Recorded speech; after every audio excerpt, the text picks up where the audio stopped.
Islamabad. 152 passengers and crew were on board. It now appears that all of them were killed. The Air Blue airliner came down in bad weather in an area known as Margalla Hills above Islamabad. It had been flying from Karachi. We'll be live at the scene for the latest shortly.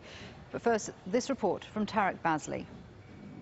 Rescuers picked through the smouldering wreckage of the Airbus jet. The Air Blue plane came down mid-morning in the hills on the outskirts of Islamabad, more than 150 passengers on board. Reports suggest air traffic controllers told the pilot to divert due to poor weather, but lost contact with the plane shortly after.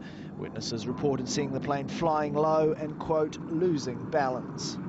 They saw this plane flying at a very low altitude, and there was some buzzing of the engines sound that they heard plane passed over their heads.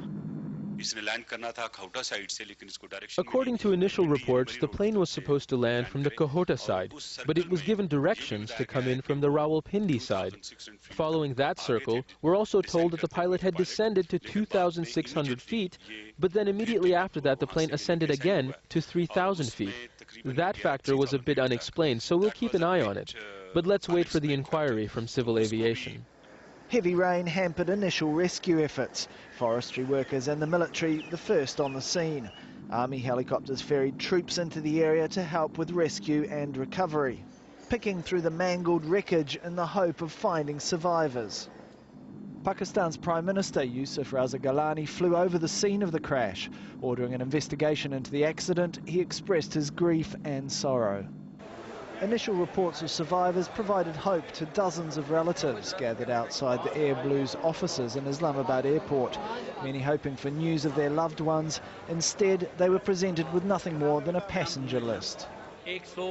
According to the list, there were at least 129 adults, 5 children, and 2 infants. Apart from that, there were 2 cockpit crew and 4 cabin crew.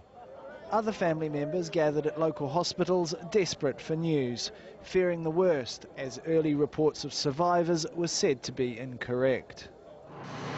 Emergency workers have continued to recover bodies from the hilly site, hampered as they do by the continuing wet weather and the smouldering wreckage of the plane.